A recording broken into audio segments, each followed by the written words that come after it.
बतूल, आपके ख्याल में जो हुक्मरान जमात है, अगर उसकी बात कर लें तो उम्मीदवारों के लिए हुकूमती कारकर्दगी भी ज़ाहिर है सवालिया निशान होती है। अब वो अगर हम पंजाब के हवाले से बात करें तो जो मरीम नवाज़ की कारकर्दगी ओवरऑल रही है पिछले अरसे में और हालिया दौर की भी अगर हम बात कर लें तो वो ओवरऑल हम देखते हैं कि उनके अवाम उनसे खुश ही नज़र आते हैं और वहाँ पर काम होते नज़र भी आते हैं। बनस्बत अगर हम KP को उठाकर देख लें तो वहाँ पर जो हुकूमती कारकर्दगी है, सूबाई कारकर्दगी, वो भी सबके सामने। तो आप इसको बोझ समझती हैं या सहारा समझती हैं आगे आने वाले दिनों के लिए, या इस टर्न आउट के लिए कि जो आज होने वाले इंतखाबात हैं इस पर किस तरह से असरअंदाज हो सकती है?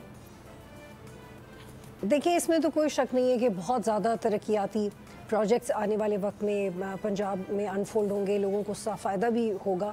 लेकिन अगर ये वाकई इतनी एफिशिएंसी से हो रहा है तो फिर तो नए लोगों को मौका मिलना चाहिए था। लेकिन जो मौरूसियत का आंसर है वो पंजाब के इन इलेक्शंस में बहुत नुमाया है। कुछ एग्जांपल्स हैं जो मैं आपके साथ शेयर करना चाहती हूँ। फॉर एग्जांपल, फैसलाबाद से बिलाल बदर चौधरी वज़ीर मुमलिकत लाल बदर चौधरी के भाई हैं।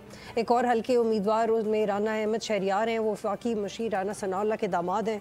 अता तार साहब के भाई भी इस इलेक्शंस में हिस्सा ले रहे हैं। फैसलाबाद से राजा दानियाल रियाज साबिक वज़ीर जो साबिक वज़ीर है राजा रियाज, उनके बेटे हैं जो PDM के गवर्नमेंट में एक मुआहदे के तहत फ्रेंडली अपोजिशन भी करते थे। उन्होंने बड़ी कोशिश की कि ताल्लुकात अच्छे हों लेकिन नहीं हो सके।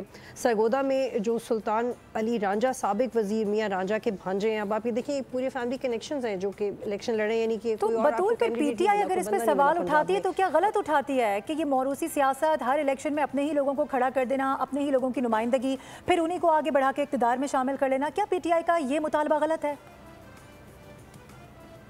हरगिज़ गलत नहीं है, लेकिन PTI ने कौन सी कोई नई जो मिसाल है वो कायम कर ली है। उमर अयूब की खाली जो नशस्त खाली हुई थी उनकी जगह उनकी अहलिया को टिकट जारी किया गया। तो ये मेरे ख्याल है किसी भी पार्टी को जब ये अपॉर्चुनिटी मिलती है तो ये जाने नहीं दिया जाता।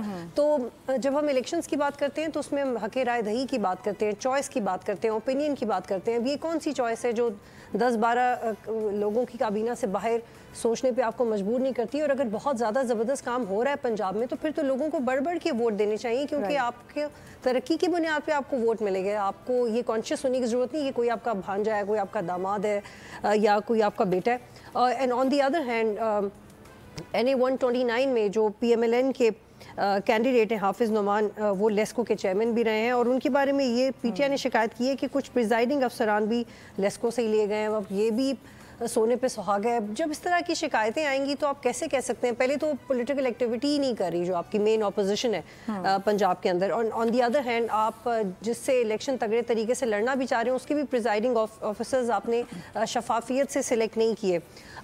यहाँ पे एक और बहुत अहम चीज़ें मेरे ख्याल है उसको हमें तज्जिया करते हुए इग्नोर नहीं करना चाहिए कि बेशक ये बहुत ट्रेडिशनल वेव होती है कि जब ज़मीनी इलेक्शंस होते हैं तो गवर्नमेंट ही अपनी जगह बनाती है।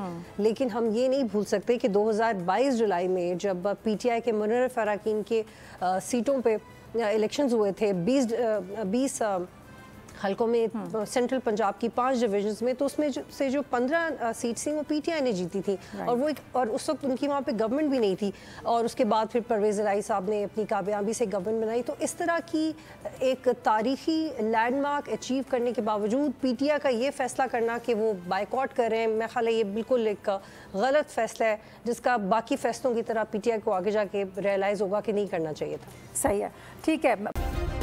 सब्सक्राइब करें और बेल दबाएं ताकि कोई खबर रह न जाए।